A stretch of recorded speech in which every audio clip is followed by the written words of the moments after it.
I'll never tire of saying these numbers to introduce this man.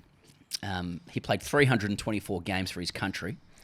He scored 16,529 runs for his country with 38 hundreds, 97 50s, 144 wickets and 289 catches.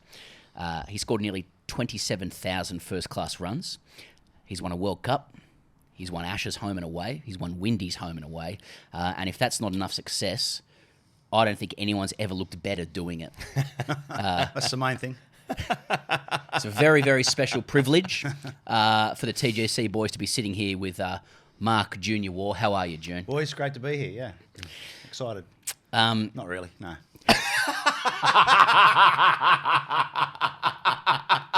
More.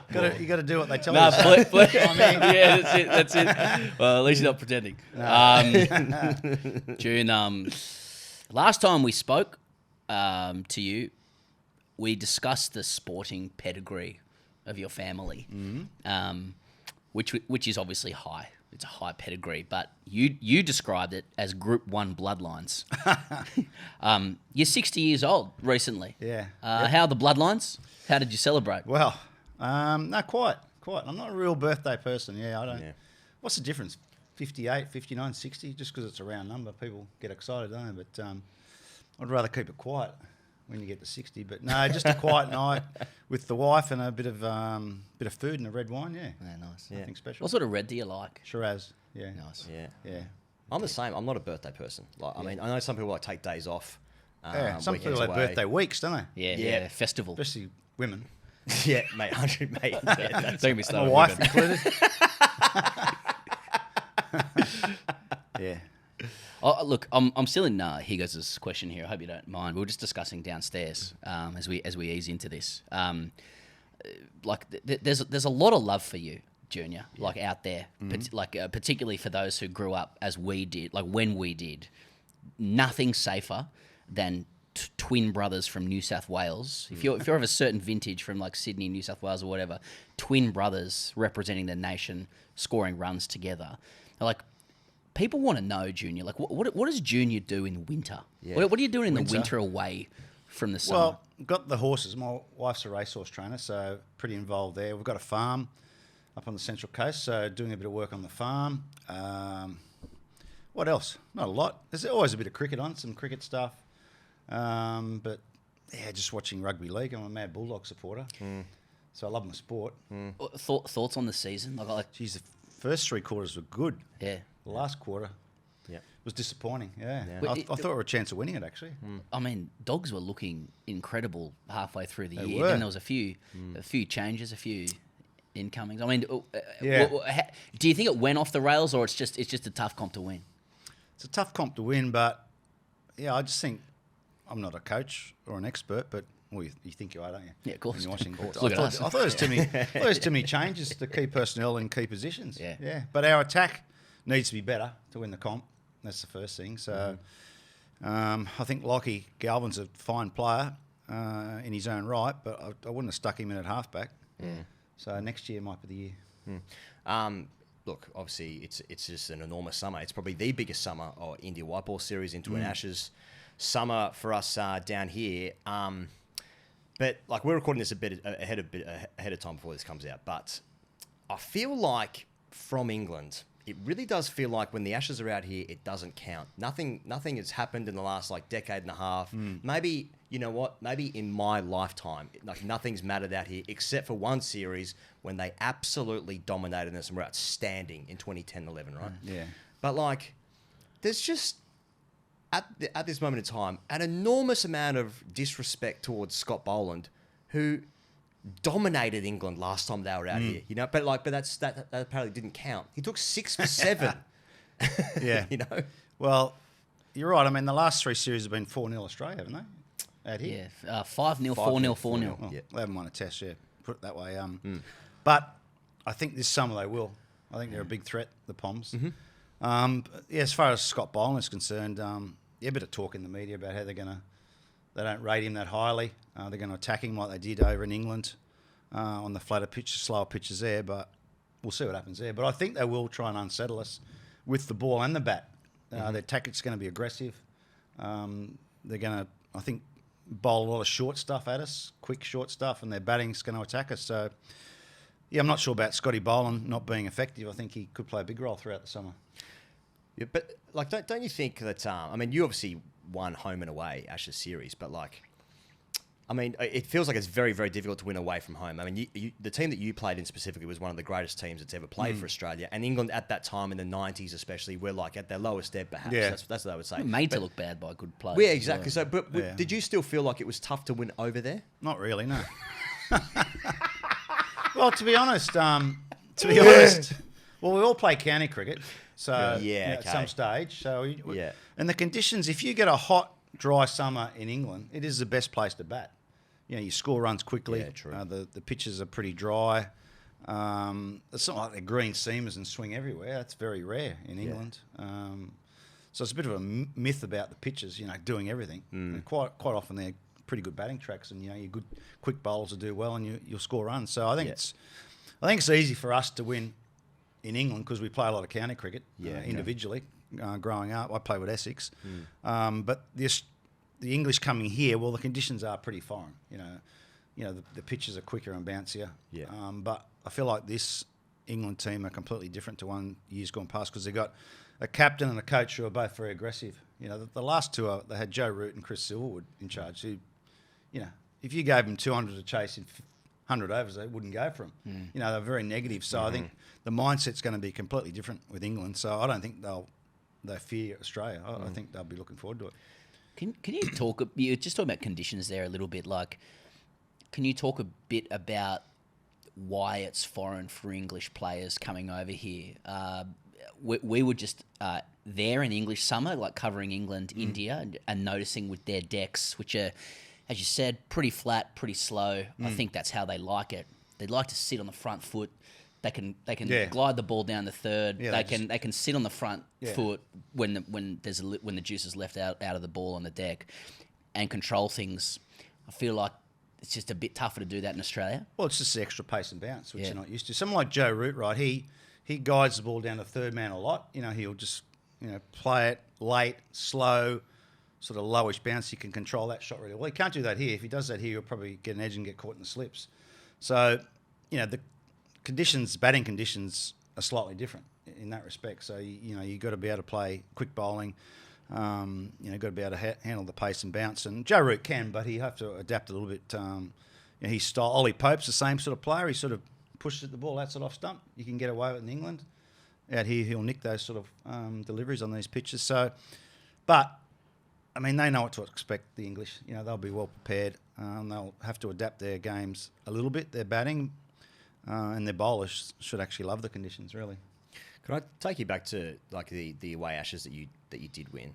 And I don't know if you know the story, but there's a famous story that Manchester United manager Sir Alex Ferguson, he walks into the dressing room, they're playing against Tottenham, and he walks in and he just says, "Lads, it's Tottenham," implying that like do whatever you want, we're going to win this game. Now, was Tugger the same in the 90s? No. You'd like them to say yes, but no. There's a bit more strategy to it. No. We had respect for England. They had a lot of good players through my times. Graham Goots, Graham Hick, Robin Smith.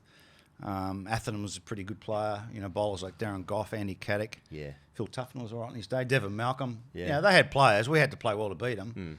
We didn't. You can't just turn up and expect to win at that level. So it wasn't quite what you're saying, but we're always confident we had the edge over them. I think mentally, I don't know if they believed they could beat us, and especially when you got Warne and McGrath in your side. I mean, two great bowlers, so we always had the firepower to probably knock them off. So it wasn't as easy as you said, but we were still pretty confident. Tell you what, like as a kid watching, not knowing about any of this stuff, it felt pretty easy. Which is like. It's just a chance while we're in person just to say thanks for that. Because, like, honestly, Well, it wasn't that easy. No. Of course, like when you get older and a few more trips around the sun, you realise there's a whole mental component to it that guys go through. But as a kid, it was like it really did feel like England turned up, or when we turned up to play them, it was just like, well, how much by like that. That so you were hoping for a closer series? I mean, that's the great thing that's the great compliment that can be bestowed upon the best Australian sports teams is we get bored of them. Yeah, you know what I mean. And I think we got bored of you guys. Any sport you want a contest, I don't like seeing one-sided any sport. Yeah. So that's what we asked for, and I think this summer we'll get it. Yeah. Yeah. In 2005, like that was a big hype for that series. And then Australia won the first test comfortably. Was that here or there? I can't in remember. Lords. At Lords. 2005. 2005, yeah. Oh, yeah. I didn't that play series. that one. I didn't play that, so I've forgotten about it. There was one big change from the series before. There was no ME War, yeah. But like when Australia won that first test match, I was like, yeah, it's about right. Win the game about 200 runs. I was like, yeah. I wasn't interested in the contest, June. I wanted Australian domination. No, forever. I like contests. Especially now I've retired. Commentating, you want a contest. Yeah. Yeah. What do you make of this Australian team? I keep saying it to you, but I mean the generation and the teams, white ball and red ball, one of the great sides that's ever played the game. But where do you put like this current Australian side? Say from 2019, there's a T20 World Cup in there. Yeah. I know you guys didn't have the chance to win one of those, but perhaps the greatest ODI World Cup win of all time against India in India in that's that a big series. one, yeah. But they haven't really been close in India, and they have probably messed up the last two away Ashes. If you're being overly critical, especially 2019, in my opinion. But I think they're a very good side. Their bowling attack is as good as I can remember. The quick bowlers plus Nathan Lyon. I wouldn't have Nathan Lyon as good as Warney, so I wouldn't have that. But I still think they're a great bowling attack. Their batting is pretty good, but they haven't nailed in India and they haven't nailed the Ashes. The two big series really in recent years, they haven't nailed it. So, if you want to say they're a great side, they've probably got to win those series. But they're certainly very good. They would have given us a run for their money. Yeah. In our era. There's a lot of chat about Australia's weakness generally being in the top three or in the batting. And then there's also, and there's further chat that even, Hazelwood said this, that England's got an unbelievable batting lineup. And then there's... Awesome. Don't know about that. And then there's this like sideline conversation about the decks in England being quite conducive to batting and the decks here becoming very difficult in the last couple of years. We've heard Uzi talk about double lacquered balls, more grass on the deck, etc. Now, is Uzi putting a bit of GST on that, or do you think it is a bit tougher to score runs out here these days? No, I think the last couple of seasons it has been. Some of the wickets have been very sporting, and the ball has got that double lacquer and a thicker seam.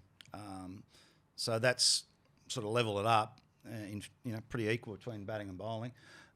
England, you look at their batting lineup. I think they're top three. I think Duckett's a good player. Zach Crawley's a good player on his day, but he's inconsistent.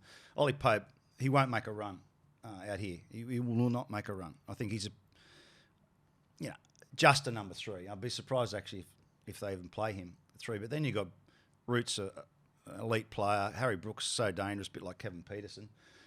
Ben Stokes at 6, he can change the game. So, and then they've got the keeper at 7. So it's a powerful batting lineup with probably their number 3, their weakness. And Zach Crawley, although I don't mind Zach Crawley, I think he's a bit dangerous against Australia on these sort of pitches where he just stands and hits on the up. So I don't know if they're a great batting side, but they've got some dangerous players.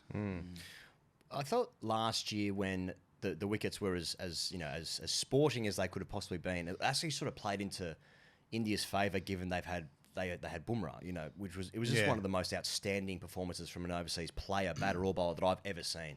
And it was like when you're watching that as a former professional batsman, like were you like, I want none of that, or you're like, no, just use your feet, get to it on the floor, like Sam Constas did, in Melbourne. But I think it was a shame Bumrah was injured. I reckon if he was fit in the last test, they would have beaten us on that pitch. They had no bowling, and we didn't have to chase many, but I reckon the pitch was doing enough that they probably would have knocked us over. So, I mean, Bumrah's a bit of a freak. Yeah, he's, his record says that. His action and how he bowls the ball. It'd be hard to bat against him because he's hard to line up. He's a quick arm action. So, but last summer, the pitches, were very, very sporting. That series was 3-1, but it could have been 2-2 easy. Totally. But if you're going to win in Australia, you've got to be aggressive. You've got to take your chances. You've got to catch well. India just didn't quite do that. Yeah. But, I think this season, I don't know, it depends on the weather. I don't think the pitches will be quite as sporting as they've been. But you never know in Australia because, the curators get no direction from Cricket Australia, as it should be. It's up to the curator to prepare the pitch. So unlike some other countries where there seems to be a lot of direction from cricket boards about what sort of pitches. Like what country? Oh, Just others. I couldn't say particularly, but but Great to do the launch out of Parramatta today, by the way. yeah, I know. But I think you want to see 4 or 5 day test matches, don't you? So the pitches might have a bit in them, but not quite as sporting as in the last couple of years. Yeah, it's funny because like when we were over there for the with 2 test matches of the England-India test series just gone, they got 25 days of cricket. And the last test match at the Oval was a fantastic test match, like real seesawing. But the ball was actually doing something, and I think both teams were running on fumes as well by the end, which made it more even. But it's funny because like the wickets are so flat that it actually becomes a bit uninteresting. It becomes a bit T20-ish in the sense that like it becomes boring after a while when like you're mishitting sixes or it's 500 versus 550 versus 600. That's boring. It's no. But cricket's hard because what is a good deck? And like they're hard to. You can't have a good deck every single time. They're hard to make. Well, I think a good deck is an even contest between bat and ball. So first day or two it'll seam around, then you'll bat nicely on the third and fourth days. And the last day it should spin a bit and be a bit up and down. I think that's a good wicket if you can get it. Yeah. But Adelaide's been a really good pitch the last few years. The drop in there. Melbourne's been good. Melbourne's been good. Sydney, you're not quite sure. No. Brisbane, not quite sure. Optus, we just want to see a fast bouncy one there. Oh, yeah. That's the one, different pitch in world cricket. That it's you don't want to be a batsman if the ball flying around against Archer and Wood. Those sorts of guys are our guys. You need a bit of guts to take a few blows on the body. So look, to be fair to you here, we're asking this question about 5-6 weeks out from the Ashes. Who would you like to see in the top 3 for Australia or in the batting lineup, if you're willing to answer that? I did today at the season opening. I had my top 6. Constas and Khawaja are the incumbents, so Khawaja's going to be there. Constas, if he doesn't get runs, he needs runs in the next 2 Shield matches and big runs. I don't think the Australia A, India A 100 will probably hold much weight. I think he needs runs in the next 2 Shield matches. If he gets that, then they'll probably go with him. But I got the feeling I'd go with Labuschagne now that he's back in form. He's not an out-and-out opener, but he can open. And I still think when he's near his best, even 90%, he's in our top 6 best batsmen in Australia. I still think he is. So I'm going with him and Khawaja to open. I'm going to have Smith at 3. I don't like Green at 3. I think he's more of a 4 or 5, to be honest. I don't see why we want to keep pushing him at 3. I think technically I don't know if he's quite there yet as a player. I think he's better off, just biding his time down at 4. Plus, if he's going to bowl, so I've got him at 4, Smith at 3, Travis Head 5, and Webster 6. I think that's what I'd pick. But everyone's got their own opinion, so we'll see how the next couple of weeks go in Sheffield Shield cricket. But I think all being equal, that could be our 6, maybe. School of thought that Slug gets squeezed out at number 6 and Green goes down there, Marnus to 3, and the opener, who's that? Like a Constas or Weatherald or a specialist opener. No, could be, but I think it'd be harsh on Webster. I think he's looked pretty good at 6 with the bat. He bowls handy. He's a good fieldsman. I think he plays quick bowling pretty well. He's a good player of the short ball, which I think Australia's going to cop a lot of.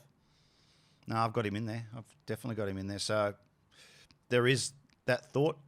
If you're going to play Marnus, he's going to bat at 3, but I'd have him opening and just leave the rest the same. Do you reckon batting positions, like locked batting positions, overrated? I think this side, especially under McDonald, have been like best 6 batters in the country. Get them in, we'll figure out where they bat. But then like Smith is locked. He wants 4 now. He's locked into 4. Well, he's opening before. I know because he wanted to. So I think it depends on the player's mindset. I mean, I don't see a big difference between if you're a number 4 or batting 5, batting 3. I think the right player, doesn't matter, and even 3 to opening. That's you can be in the first over. Yeah. If you're batting at 3, so it's a bit individual sort of mindset related that, but I wouldn't care less if I was 4 or 3. I really wouldn't, and I don't think Smith really cares, does he? He's got runs at 3. Yeah, I think for some reason I feel like the numerically and psychologically it does matter to him that he's 4. I feel like he's like, no, that's all right. But I mean, I wouldn't know. I'm not in his head. I think his record's best at 3, isn't it? Isn't he? He Long has time averaged, I think ago. he's A long time I ago. think he averages nearly 60, but Yeah. overall. But I just don't. I don't have Green at 3. It Yeah. just doesn't look a number 3 to me. Yeah. You know, he's a bit nervous. He's a nervous starter. He technically, you know, he's sometimes you can push hard at the ball. I think he's better 4. Big ask as well to have him. Big bat- ass. Well, probably. He's a big boy. I was talking about myself. No, Yeah, a it's big a big ask like to bat 3, to have a bowling role, to field at gully, and just to you Yeah. become almost the most important player. Well, he's like under 10s, isn't it? Yeah. But Well, I feel like people talk about him like that a it's- little bit. Yeah, it's really tricky for the selectors. They're keeping an eye on the future because a lot of the players, senior players, are going to be gone shortly, aren't they? Yeah. They're going to be gone. Kawaja Smith are going to be gone, and the quick bowlers are going to be gone. So they're going to be looking for players. And then you've got to factor in what's ahead of you short term. Like this is the biggest series against England. So to me, I'm picking the best team right now for this series. I'm not actually looking too far ahead. I'm going to pick the best 6, best 11 for the first test, and then take it one step at a time. I don't want to look too far ahead. Now, Junior, we're going to do this live, but Oh, it's 1:48, so Yeah. and Gotta the watch the cameras race are at rolling. 1:50. There's a race. There's a race. 150. I'll get my phone. Perfect. There are actually, like, you wouldn't understand. There's quite a lot of people who would enjoy partaking in This this is at with you. Scone, this race. We've got 2 horses running at Scone. Horse capital of the world, by the way. Scone, do you know that? Did not. Are you a name guy or a numbers guy? I mean, you've Well, got- these you've are got horses inside my knowledge. wife trains. I've got... Okay, you got inside It's more than knowledge. a name Ownership. and number. Yeah. So it doesn't... Yeah. I mean, sometimes too much knowledge is, Yeah. Okay. you know too much. Yeah. You're better off being oblivious to a lot of things, you know? Yeah. Hopefully Can we watch over your shoulder, or is that a bit strange? Yeah. On your- Well, I don't know. If it's strange, I won't do it. So, Junior, I was on a golf weekend away, just gone. He's watching the race. Yeah. it's all right. They're not... There's loading they're up. milling behind the gates. Yeah, it, Jeff? but like, I and see, I commentate and do this, you can do it. I've seen it. It looks awesome. but like, the boys that I was with are having a little flutter on a Saturday afternoon, and you're basically trying to look for any link to a name, any link to a name to then try and back that. Well, mug punters, look Yeah. at names and numbers Yeah. and all that sort of stuff. Yeah. Yeah. Professional punters like myself actually look at the form. Can you give us a background on this race? Well, our 2 horses are one's $7.50 and one's $23. So Okay. I'm hoping. I'm not overconfident. Yeah. Okay. Yeah, it's like Ollie Pope going at number 3. I'm not that confident. He's not that confident. He's made big runs before, Ollie has. Yeah. and he played grade cricket too. Who'd he At play the- for? At the Ghosts, Campbelltown. Who'd you blokes play for? Gordon. The Gay Gordons. Norths and Sorry. Balmain. Yeah. Norths and Balmain. Yeah. All right. Yeah. What was your best performances? W- First graders? I played first grade Pez a couple was. of years. Yeah, right. Yeah. No, I played in the grade. I wouldn't say I was a first grade. Okay. Yeah. Yeah, sorry, you keep watching. No, the they're race. going into the barriers. Going into the barriers. We'll cut your career short. Yeah. I made 79. Who was the best player? Who was the best player you played with? I played with probably the highest profile. I played with Russell Arnold at at the Tigers. Rusty. Yep. Rusty and John Moss at the Tigers as well. Mossy. Yeah. He's yeah, a good competitor. yeah. North had no one, with respect. Bradman played there.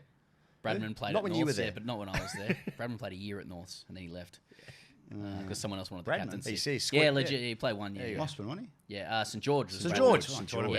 he? Yeah. Yeah. Yeah. What am I talking about? No, he played a year. He played a The year. jumps. Sorry. Yeah, no, that's all right. We're running. So how we going? Well, one's 3 deep. That's a good ride. Ollie Pope would take $23, let me tell you. Ollie Pope. Let's just go try the race. Now one's going forward and one's back last. So we're first and last. So All right, Okay. that'll there's a play. lap to go though. That'll play. Yeah, so you got to cover all bases. Yeah. And he's done a commentary on life. I can't commentate, but yeah. So there's they're coming out of the straight. Oh, you're up. There's one horse there, and there's the Does other back that? there. Does that does it concern you that one's too far ahead? It's usually No, because it's a staying race. So staying. 20, Staying 20, race. 200 metres. Okay. 200 metres. Not yeah. quite a Melbourne Cup, but Right. no, they don't pay out halfway through the race. It's on the winning post where they pay out. Okay, sweet. Now, why is Scone the racing capital? Horse racing capital? Because where all the big studs are. Oh, okay. Yeah, it's in Scone. Okay. Arrowfield and Coolmore. Yeah. I don't know why. Just is. Just is. Yeah. Yeah. Don't know. I think I saw Bo Webster out there. It's Speaking of big studs. Yeah, big stud. That's Slug. That's Slug, yeah, big Yeah. Slug. Slug, yeah.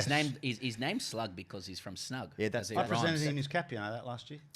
Yeah. Really? Yeah, I remember that. SCG, yeah. Yeah. Oh, that is so awesome. Yeah, man, He he's would- performed very well since that. That's Since interesting. that day, yeah. There's about, how far to go? 1,200 metres. So we don't need to get excited yet. Yeah. But it's on the mind. It's done that. And how are we placing at the moment? Well, we're in the same positions. Oh, Second really? and last. But that's all right. We need to rev the one up at the back. The one running second's getting revved up. Oh, he's best lazy. day of my life. He's lazy bugger, this one. This is the best day. Community. He's lazy. Feel like me. Oh, what I wouldn't give. Well, one's gone. That's not good.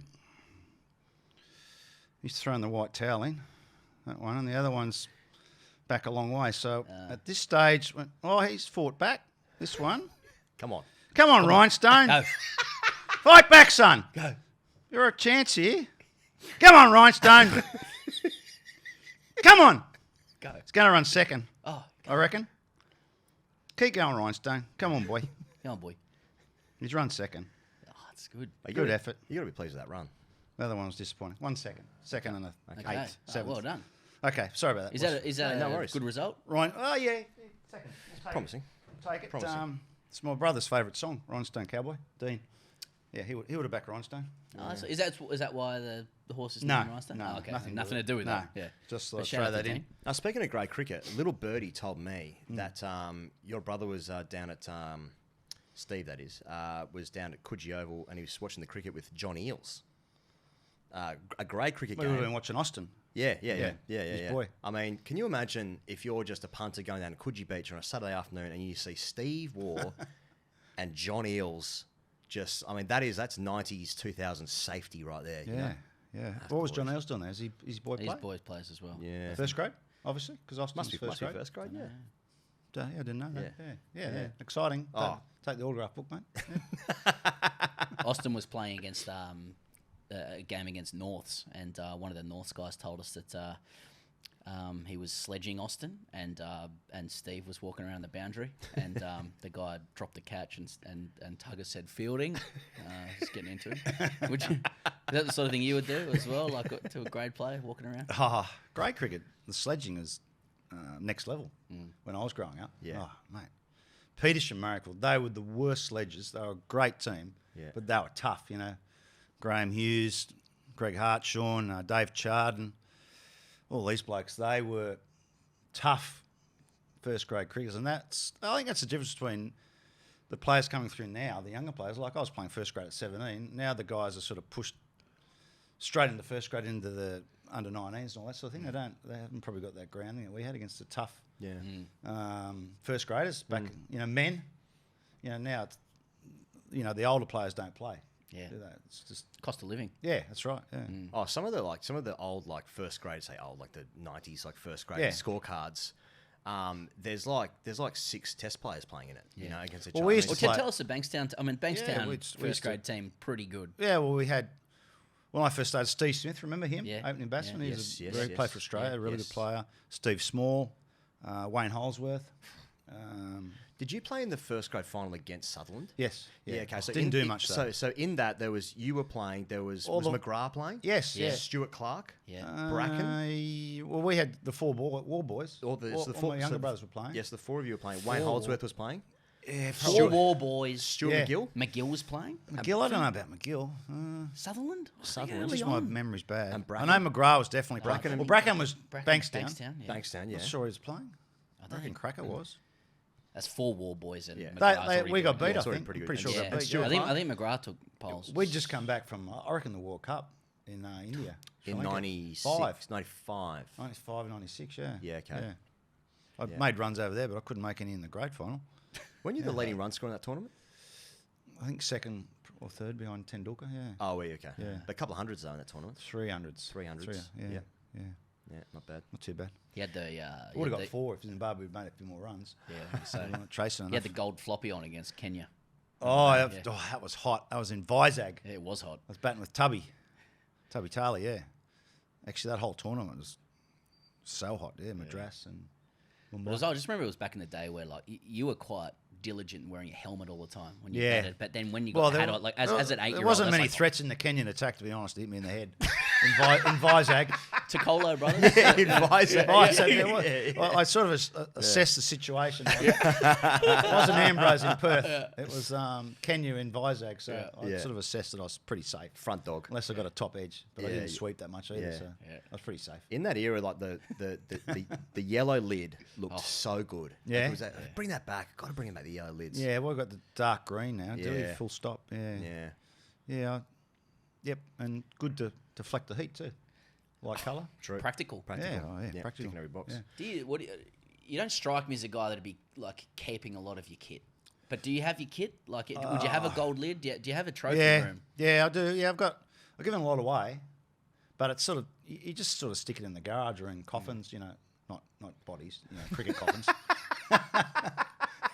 What do you do in the winter? And every now and then, if I tend to cadavers. I dress them them in my old kit.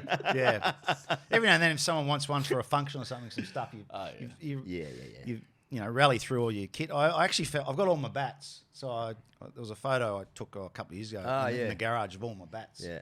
You know, about 9 bats there. So that was quite interesting, just looking at how they evolved from you know, back when I first started to when I finished, and then you look at the bats today. Geez, you know, they're like weapons. The bats today. Oh yeah, it's unbelievable. But when my last one actually was pretty thick and had a bit of a bow in it. It was a good. But my first couple, Jesus, I don't know how I batted with them. Yeah. Do you ever pick them up in the house and just play a few shots? just off the I mean, pads. you could go on OnlyFans and make a lot of money. Nah, I don't. No, try not to. I'd rather pick up my golf club and have a swing. Yeah, Fair enough. Yeah. No, I don't. Because you're normal. He's a normal guy. Yeah, that's normal, yeah. Oh, but you have Bully Boy running through the house as well, don't you? Or is it Donkey, Bully- yeah, it's bully, yeah. He comes through every now and then, yeah. He's still going. He's still walking through the house. Yeah. Oh, when we invite him, yeah. Okay. Yeah, we don't. He doesn't come in every day or anything. But if Kim says, because they get a lot of Kim gets a lot of requests on. That's my wife on social media about more updated videos. 100%. For Bully. Oh. I mean, what can you do with a donkey? I mean, you can bring him in and get him working around the farm, I suppose. Carting a few utensils around the farm, but all he does is eat. What are you blokes laughing at? You can't. There's not too many tricks you can play, is there? No, I suppose not. No. Next. Do you reckon there's is there too much emphasis placed on the importance of a cricket coach? Like did you have a coach that was like I'm talking when you played for Australia or maybe let's say New South Wales as well. There was he's just the best coach, he's really coached me. Yeah, no, well, I was going through it the other day, actually, my coaches, and when I was growing up, didn't really have a coach. You just have your normal guy who manages the team in the juniors, and then there was a guy called Barry Knight who used to run an indoor centre in Kent Street. And camps, cricket camps. Yeah, in Kent Street in my day, and they used to have the bowling machine in the video. And that was, so I went in there, and there's a guy called Bill Madden, Chris Madden's father, who Chris played a bit of first grade cricket. He used to have the same thing up at Castle Hill Showground. So I went to those two guys. They're good coaches, but nothing, nothing serious. And then obviously got into the state squad, and Bob Simpson was coach. So he was my first real coach. That technical wise, and taught you discipline and fielding, all those sorts of things. So, and then Bob Simpson coached the Australian team, and then we had Jeff Marsh and John Buchanan. Someone else was there. Anyway, but I was just going through what we used to have on tour. As far as staff, we'd have the coach, the manager, and the physio. That was it. And now you look at today. There's fielding coach, batting coach, strength and conditioning, dietitian, masseuses, media, security, bus driver. There's 1,000 people. Some guys in the Indian setup, they have their own personal valet, wangers, wanger thrower, professional wanger. Professional. What do you do? You've got I'm a a professional wanger. Yeah. I do that with my dog. I'm a wanger to the stars. Yeah, but I tell you, have you ever tried the wanger?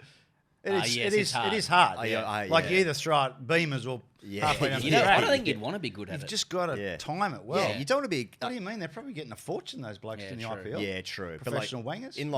If you're known within the club, as a good throwdown giver, you don't want that because then you're throwing balls to everyone in the club. Your shoulder just blow out. So the wangers, it's a big part of the setup, the Yeah. professional wing. So coaches, once you get to the top level, it's just refining your game, really. We used to speak a lot amongst each other as players. We talk to each other if we're doing something wrong. So it was more the players in our day. Yeah, it seems more these days like they're facilitators of an environment, which the players seem to respond to. I think it's I'm not even talking about anyone specifically, to be honest, but like if the team becomes too much about the coach, I think the players are a bit like, this is The coaches it's got our a lot team. the players got a lot of power these days. Yeah. They got more power than Do you think coach. too much? Well, it's hard to know unless you're in the setup. But Yeah, if sure. they don't like the coach, they normally get rid of him. Yeah. Yeah, the players. Yeah. Yeah. So Yeah, I feel like I've seen that. Yeah, well, just recently. But I mean, even the Yeah. current Australian side, I think Andrew McDonald, it's a pretty relaxed sort of coaching environment. You just get what you want. If you want to have a hit, have one. If you don't, don't do too much. But when I was selector, I was obviously on tour with the team a lot, and the amount of balls that Steve Smith and some other players would hit they'd be batting for 2 hours. They'd have in the middle, they'd be hitting balls, they'd have throwdowns, and then they have a net, and then they do it again. I'm thinking, Jesus, use up all your runs in the nets. They used to bat for so long. Yeah. Some guys like Travis Head, these guys don't bat a lot, so it's individual stuff. Yeah. Sorry, go on, Pez. I was just going to ask about your time as a selector because I feel like it's a particularly interesting time in the Australian men's team at the moment. Everybody wants to win this series, so it feels like they're going to stick with the team. It must be one of the oldest Australian men's teams in history when you average it out. Ours was pretty old when we were playing, I think. Well, I suppose because when you keep winning, you kind of earn the right to stay. Yeah. Right? But like as a selector, how would you be looking at this team in terms of like, trying not to borrow against the future? Because I feel like a bunch of them are just going to drop off and it's going to be some tough times ahead. Yeah, well, I just mentioned that before. You're juggling, looking to the future and then looking to win the series. I think this series is not about the future. I think it's about winning this series. It's England, it's the Ashes. Yeah. If you're playing lesser team, then maybe you start to bring a few guys in. But we could be losing, half our team in the next 2 years, couldn't we? All the big guns, the bowlers, the batting, Smith and Khawaja.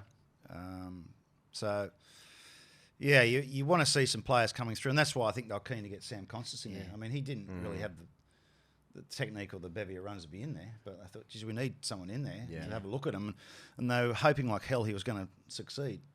And that first innings in Melbourne, thought, what do we got here? We got a crackerjack, and then no sooner than he looked great, then it's he's had a bit of a dive, so they'll be hoping he makes runs in the next 2 Shield matches because I think they'll want to pick him, but I don't think you can if he doesn't make any runs.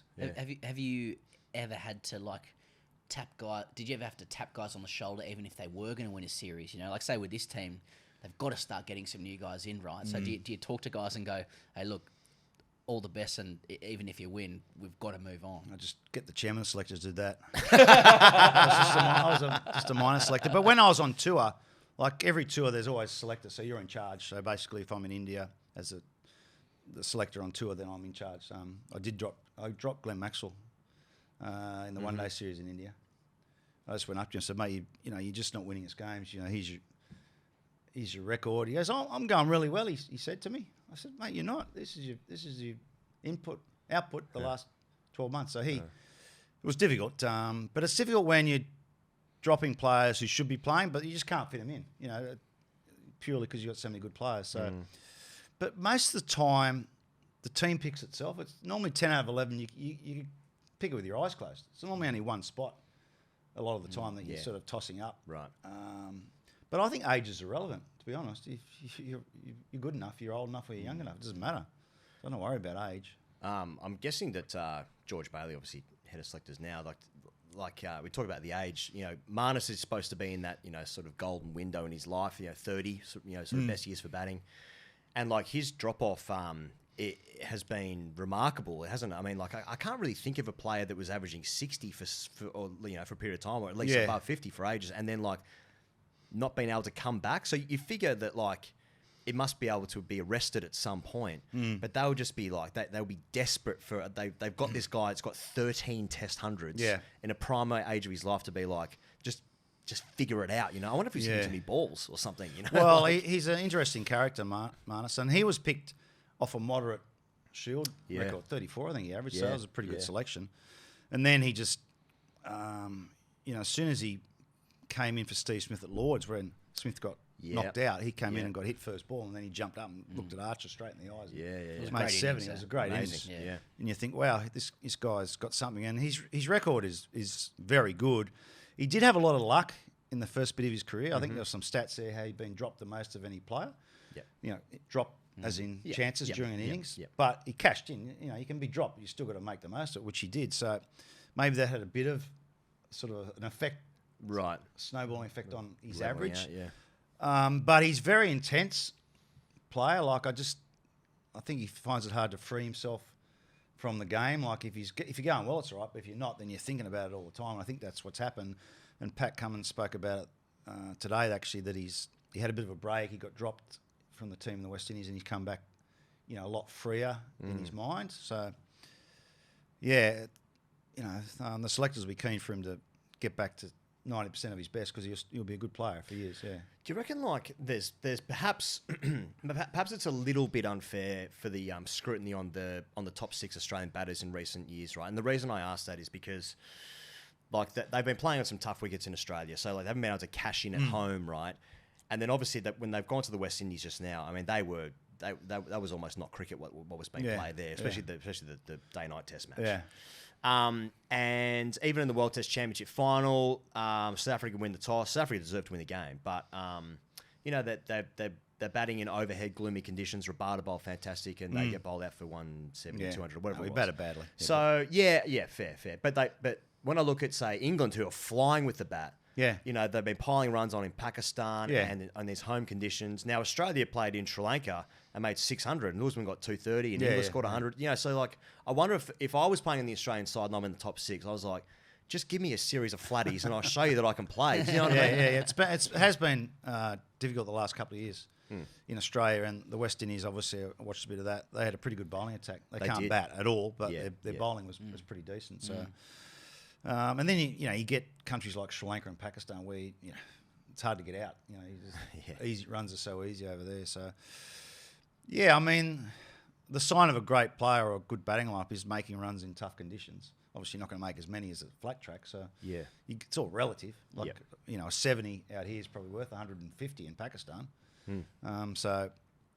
But someone like Smith and he's a great player. You know that Khawaja's got a great record, solid record. So and Labuschagne. So it's the batters will be wanting a batting some, won't they? They'll be wanting dry pitches, the sun out, etc. So, but they're going to be up against, and they might get that, but I think they're going to be up against a pretty good bowling attack if they're all fit. The Poms.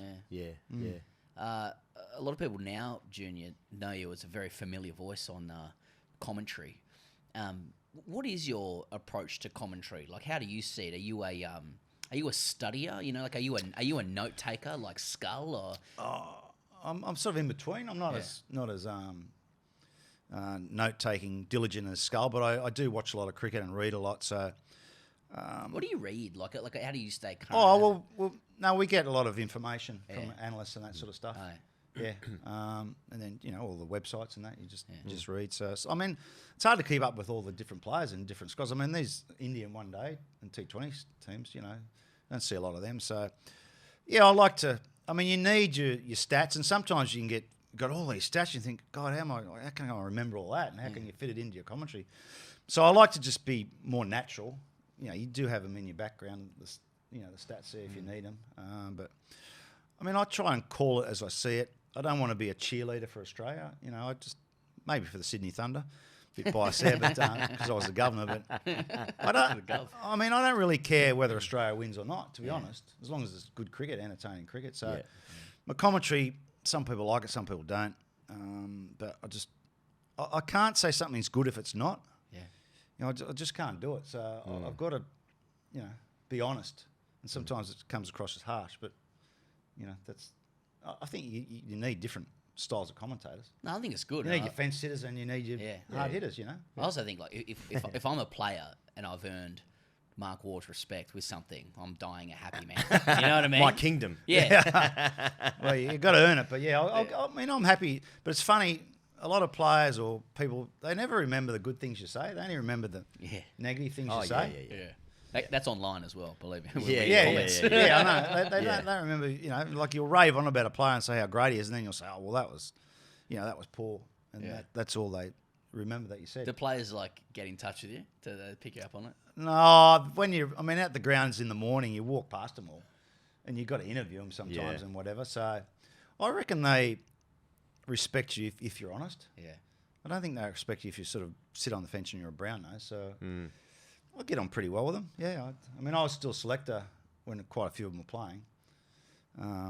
So you just remind them that you picked them. Yeah, you know, I picked them. I picked you. So Tim Payne, I picked him out of nowhere. So look, you can't please everybody, and at the end of the day, you got a job to do. Your job is to call it. So not everyone's going to like you. We see this actually quite often as fans. You know, like on the outside, players who are currently playing getting irritated at former players who seem to forget how hard it is when they play, and then the moment their career finishes, they jump over and they're like, well, I've got a job to do. You know?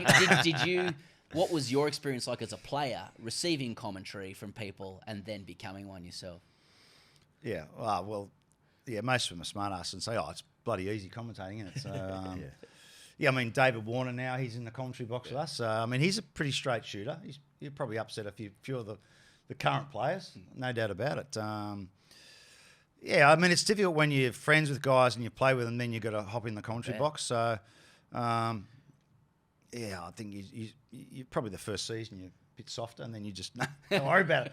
No one's barred. You just got to call it as you see it. So, I think I saw Joe Root was obviously asked about his record in Australia, and I'm sure he feels a lot of pressure from your generation of commentators and also players. I think he said it doesn't matter what Mark Waugh thinks or Bluey or Haydos say. Joe Root said that, did he? I think he said that. Yeah. And but it's funny because like. Well, he definitely mentioned Haydos because Haydos says he'd walk. Yeah, he's going to run. He's naked. If he doesn't, I don't want to see that. I don't want to see that. I've heard that as well. I've seen him in the nude. He needs to score 100. Joe. What happens if he breaks his hand in the first game? That's DOS. DOS. Round you go, big fella. Round you go. It doesn't make news if it's like I'm sure you think Joe Root's a fine player, right? But there is no headline in Mark Waugh says Joe Root's good. There's some interest. It's like, well, he's got to score 100 in Australia, which I think is a pretty valid point. If he's going to be a great at the game, but how do you feel about how do you feel about like a player like Joe Root? Yeah, like name checking you, being like, it doesn't matter. I think he's an elite player. Yeah. But if I'm honest, I would not have him in the category of a Tendulkar or a Lara. I don't know, he doesn't have the same aura. So I'm not saying he's not a great player in his own right, but I don't have him as good as those two guys. Yeah. Who are what's slightly above great then? I don't know. Yeah, another category we need. Great. Yeah.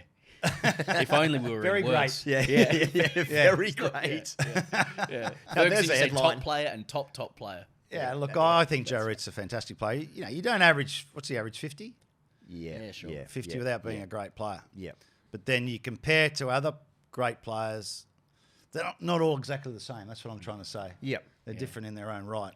Yeah. How much of that do you think comes down to... Because I think your sentiment is very similar to a lot of Australians who probably judge players by how they do against Australia in Australia, like when we're awake and watching. Yeah. And you mentioned Lara and Tendulkar, and they were able to face up to two of the great bowlers and some of the best bowling attacks we could throw at people and dominate.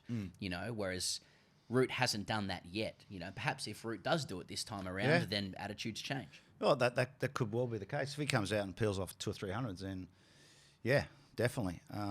He's done well without dominating here. Hard to dominate the Australian attack out here, but it's a big tour for him in that respect. But I don't think it's going to change his life when he retires. I mean, he's got a phenomenal record. We know he's an elite player, so it's all about opinions, isn't it? He'll just become a commentator and say the same thing about the next gen. Yeah, it's all about opinions. Everyone sees players differently, don't they? So I'm sure he doesn't take it to heart, does he? If someone says, he's not as good I'm as, sure he doesn't know. Lara or Tenduka or Viv Richards, Yeah. he's still an elite player. I'll tell you what, we mentioned Bumrah before, right, and how exciting it was to see him go about his work in these conditions here. And it was just electric, right? Like it felt like an event was happening every single ball. It almost felt like how it felt when Jadeja and Ashwin were bowling in India, that something was going to happen every single ball. That's how good it was, right? But I reckon, like, how exciting it could be to see Wood and Archer go about their business here, if they're fit, right? I mean, like that raw extreme pace with going through the chest and the keeper taking the ball with fingers pointing up to the sky, all that stuff, like that is actually, that could be great fun. Exactly. If they're fit, hopefully at least one of them plays every test. They might rotate. Right.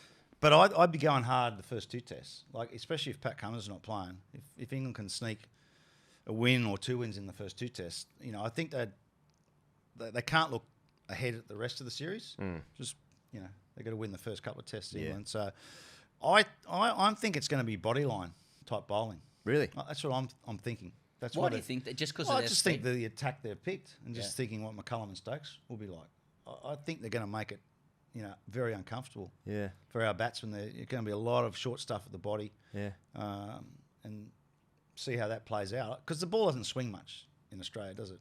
No. But are you playing 4D chess there? Because I swear I've watched that many series where opposition quicks come in Australia, bowl short, and then the commentators say, you've got to pitch it up in Australia. And I like it. If that's what they're doing, you're saying, gee, I think England should bowl short. And then you've got something to say. Yeah. But Wood and Archer are a bit different. Yeah. Wood's 150 and Archer's got as good a short ball as I've seen since the West Indies. So Yeah. I'd rather pitch it up if I was batting. Yeah. I don't want the ball coming through here every. Yeah. So if they're pitching it up, you're going to say it's not short enough. You can pitch the odd one up. Sniffs. Pitch the odd one up. Yeah, I'm going to say, you just got to.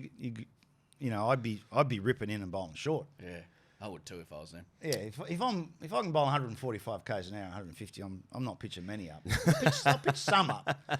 What do you reckon you bowled in your pomp? Like when the back was full. Oh, I don't know. I reckon there's a couple of years there I had a bit of pace. Yeah. Yeah. Well, can you put a number to it? 135. Oh, Junior. 135. That's good. No, I remember. I think I'm 135. I remember. That's good. Yeah, maybe a bit higher. Yeah.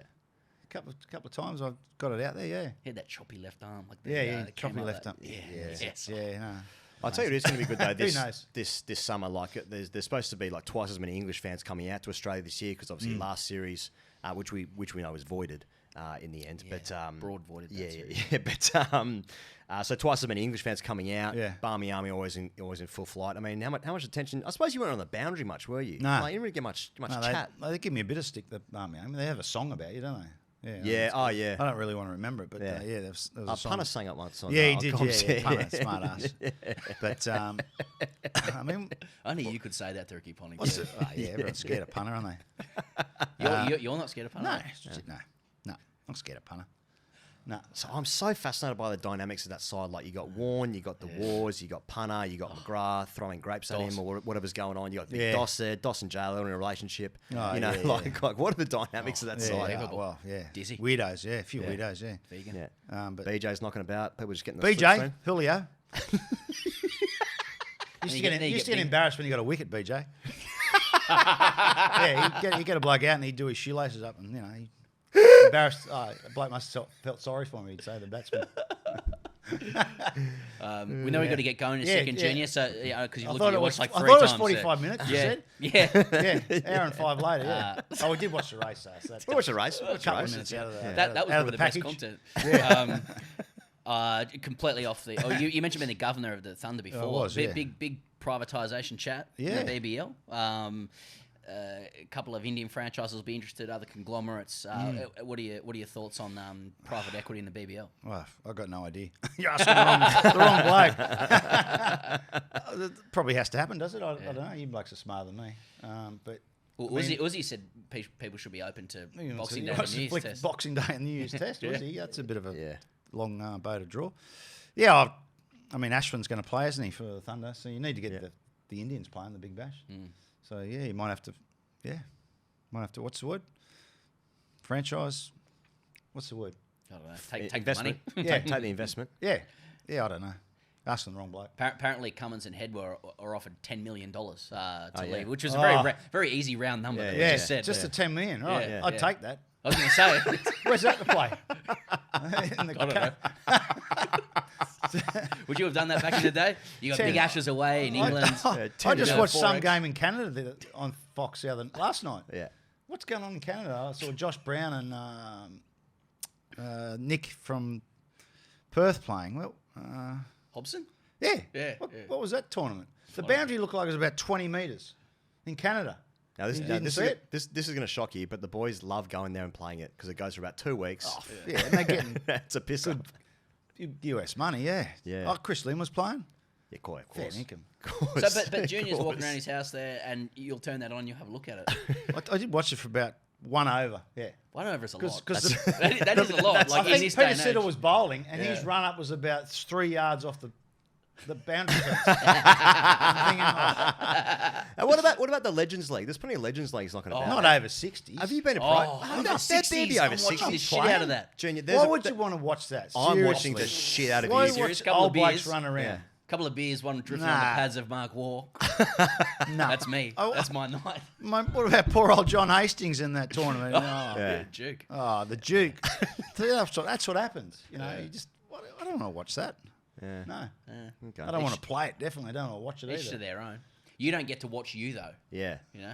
Yeah, I well, don't why mean do you to, want like- to make fun of me? I'm not making fun. I'm Well, not I making fun. couldn't I'm perform genuine. the way I want to. So I'm genuine. Yeah. I wouldn't want to watch it.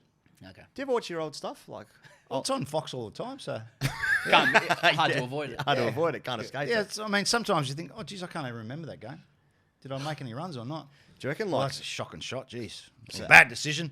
at the moment, Gilly getting a lot of airtime for his 100 in Perth in Yeah. like 06, Right, you know, so, yeah. like a lot of the boys watching their old stuff. Well, I'm surely. hoping my 100 on DeBille will come up in Adelaide. That's great, isn't It it? should come up.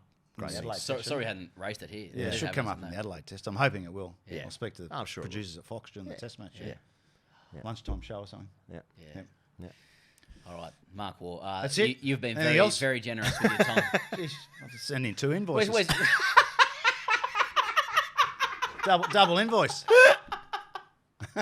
Who will I send that to? Patrick Delaney. I know you don't understand this, but the opportunity to watch a horse race with you is something That's- you'll yeah, remember Nah, forever. that's exciting. Shangri-La. And it ran And- second. Yeah. Would have been better if it won, but I second's would have okay. been great. Yeah, second. Do you muck around online very much? Like are you online with social media very much? Because there's a lot of people No. on social who will be Bit on very Twitter. pleased. Bit on Twitter. Twitter, Yeah, I've yeah. got a Twitter handle. Is that Yeah. what they call Oh, it? yeah. Yeah. Yeah. And I sort of comment on more league and racing, Yeah. cricket a little bit. Yeah. But that's about it. So Yeah. I just sort of stay in my lane. Yeah. What do you think about the Perth Bears coming in? 27. Perth Bears. Yeah. Yeah. PNG Good. Chiefs. And then Papua New Guinea. Isn't it? Yeah, the 28. Yeah, the Chiefs. Chiefs yeah. are in. My dog's called Florimo. Your dog. Yeah. Oh, mine's called Viv. Viv Richards. Greg Florimo. Okay, Oh, yeah. Greg Florimo. Yeah. North Sydney Bears. And Yeah. who else do you play for? No, that's it. One club. Yeah, or New South You haven't Wales. got red hair, have you? I think he lives on the Central Coast, actually. He Florimo. might, he Yeah, might. yeah. My dog's Harry. Harry. Yeah. Just a big Harry It's Brook Marcus guy. Harris. I've got Bear, Marcus Harris. Yeah, I love Harry. Bear, Viv, and Bowie. Yeah. Yeah. Oh, that's nice. Oh, that's good. David Bowie? Is that No, yeah. Oh, no, okay. no. Bo Webster. I don't know. Yeah, Bo Webster. That'll do. He gave him his cap. Yeah, I gave him his cap. That's right. Yep, Well, we correct. nearly got you out of here, but when we started an No, interview. no, we're finished now. All That's right. it. No, nothing more to say. Mark Waugh, thank you. Pleasure. Good on you, boys.